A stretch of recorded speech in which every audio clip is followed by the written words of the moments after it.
नमस्कार दोस्तों, आज आरती जी हमारे साथ जुड़ गई हैं बताने के लिए कि किन शेयर्स में इन्वेस्ट करके हम अपने पैसे को बढ़ा सकते हैं और किन बातों का ध्यान रख के हम अपने पैसे को कम होने से बचा सकते हैं। नमस्कार आरती जी, आपका पब्लिक वॉइस K2K पर बहुत बहुत स्वागत है। हाँ, नमस्कार सर। मैडम, जिस तरीके से मार्केट कल भी आपने देखा कि अप एंड डाउन बहुत ज़्यादा हो रहा है, तो किन बातों का ध्यान रखना चाहिए और किन शेयर्स में हमें इन्वेस्ट करना चाहिए, हमारे व्यूअर्स को इन्वेस्ट करना चाहिए। मार्केट को देखते हुए मार्केट अभी स्टेबल नज़र नहीं आ रहा है। हम लोग रेगुलर आप लोगों से यही बात करते आ रहे हैं। तो उसी तरीके से अभी भी मैं यही कह के चलूँगी कि जो आपको मैं 24,900 800 का सपोर्ट बताकर चल रही हूँ, अगर वो सपोर्ट मार्केट अगर 2-3 दिन तोड़ देता है, तो आप वहाँ से 1000 पॉइंट की करेक्शन आराम से देख सकते हैं। 1800 पॉइंट की निफ्टी में करेक्शन धीरे-धीरे आपको नीचे मिल जाएगी। मैं ये नहीं कहती कि एक दिन के अंदर ही आपको वन डे ही आपको 800 पॉइंट की करेक्शन मिल जाएगी। लेकिन उसके बाद नीचे मार्केट वीक ज़ोन में हो जाएगा, जो आपको 700-800 पॉइंट की करेक्शन आराम से दे सकता है। तो मैं यही बार-बार सपोर्ट आ रहा है, तो सबसे मैं यही कह रही हूँ बार-बार कि जो भी आप नीचे के डाउन के लेवल से बाय कर रहे हैं, तो उसे लंबी तेज़ी ना मानकर उसका प्रॉफ़िट बुक करते चलें, क्योंकि मार्केट पर जब तक क्रूड का और इस युद्ध का चलता रहेगा या एफएफआईज़ यहाँ से अपना माल बेचते रहेंगे, स्टॉक बेचते रहेंगे, तब तक मार्केट में इतनी पॉज़िटिवनेस नहीं रहेगी, मार्केट वीक ज़ोन में ऐसे ही चलता रहेगा। जैसे कि आज भी हमने देखा कि एफएफआईज़ आज भी 3400 करोड़ का सेलिंग कर गया है। उसके अगेंस्ट डीआईज़ ने 2200 करोड़ की करी है। तो कहीं न कहीं अगर दोनों का हम इक्वल देखें तो वो इक्वल नहीं है। एफएफआईज़ उसके अकॉर्डिंग फिर भी डाउन में ही लेकर गया है उसे।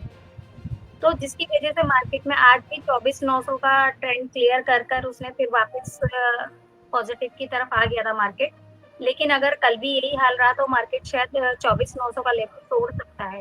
कल भी मार्केट डाउन की साइड ही रह सकता है, क्योंकि अगर हम यूरोप के मार्केट देखें तो टैक्स वगैरह भी हमारे डाउन है और एसपीएक्स अगर हम एसपीएक्स का मार्केट भी देखें तो वो भी हमें डाउन की साइड ही शो कर रहा है।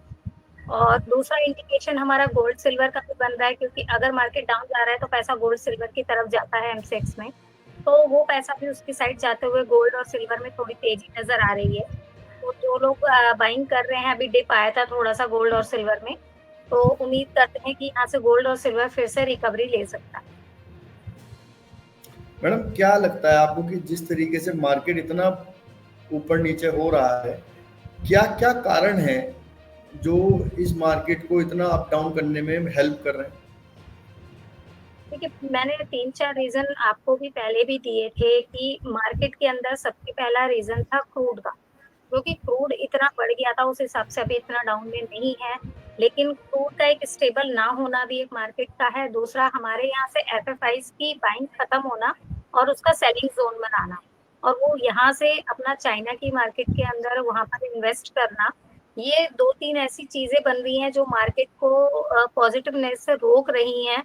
थोड़ा मार्केट इसलिए भी आपको स्टेबल नज़र आ रहा है, क्योंकि ये आपका इस समय जो सीज़न है, आपका रिज़ल्ट का सीज़न है। तो जो टाइम पीरियड चल रहा है, सबके रिज़ल्ट आ रहे हैं क्वार्टरली, तो सारी कंपनियों के रिज़ल्ट का टाइम है, तो इन्हीं रिज़ल्ट की वजह से मार्केट कहीं न कहीं वापस पॉज़िटिव की तरफ चला जाता है, जो मार्केट को रोक रहा है। लेकिन जहाँ ये खत्म होगी तो हो सकता है कि मार्केट फिर से वापस वीकनेस की तरफ आ जाए। तो अभी उसी के जी। तो उसी के लिए मैं यही कहूँगी कि अभी मिड कैप को थोड़ा-सा आप इग्नोर रखें और जब आपका क्रूड यहाँ से बढ़ता है और स्टॉक आपके ऑयल वगैरह के स्टॉक नीचे आते हैं, तो आप उनमें बाइंग कर सकते हैं। जैसे कि मैंने पहले भी बताया था एचपीसीएल, बीपीसीएल में आप बाइंग करें। तो अगर एचपीसीएल, बीपीसीएल में आपने बाइंग करी होगी तो आज जब आपने देखा होगा उसके अंदर करीब 5-5% की इम्प्रूवमेंट आया था, तो वो ऊपर आए थे आपके ऑयल सेक्टर के। तो उन्हें देखते हुए आप लार्ज कैप के स्टॉकों में बाइंग करें, जैसे कि दीपक नाइट्रेट है। दीपक नाइट्रेट को आप बाइंग में रख सकते हैं अपने स्टॉक के 2900-2920 के लेवल से बाइंग में कर सकते हैं। 2810 का स्टॉप लॉस लेकर आप इसको और 3000 से 3200 के टारगेट के लिए आप इसको अपनी बाइंग के पोर्टफोलियो में रख सकते हैं शॉर्ट टर्म के लिए। आज के लिए आप कोई स्टॉक बताना चाहेंगे जो पिक ऑफ द डे हमारे व्यूअर्स ले सकें?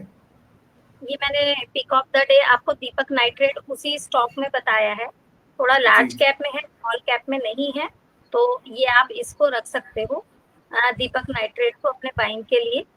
तो मैं ज़्यादा स्टॉक इसलिए अभी नहीं बता रही हूँ कि मार्केट का इतना स्टेबल नहीं है। और दूसरा, अगर आप रखना चाहें तो प्रेस्टीज का स्टॉक है, प्रेस्टीज स्टेट का। इसे आप रख सकते हैं 1900 के लेवल से, 1900 के लेवल से बाइंग में रख सकते हैं। उसका स्टॉप लॉस आप 1830 का स्टॉप लॉस मेंटेन रखिए, और 2000 से 2070 तक के टारगेट आप इसमें रख सकते हैं। जी, आज आप हमारे साथ जुड़े, आपने बताया कि किस तरीके से दीपक नाइट्रेट और प्रेस्टीज के स्टॉक्स में हमारे व्यूअर्स, हमारे इन्वेस्टर्स इन्वेस्ट करके अपने पैसे को बढ़ा सकते हैं। आज आप हमारे साथ जुड़े, आपका बहुत बहुत धन्यवाद। धन्यवाद।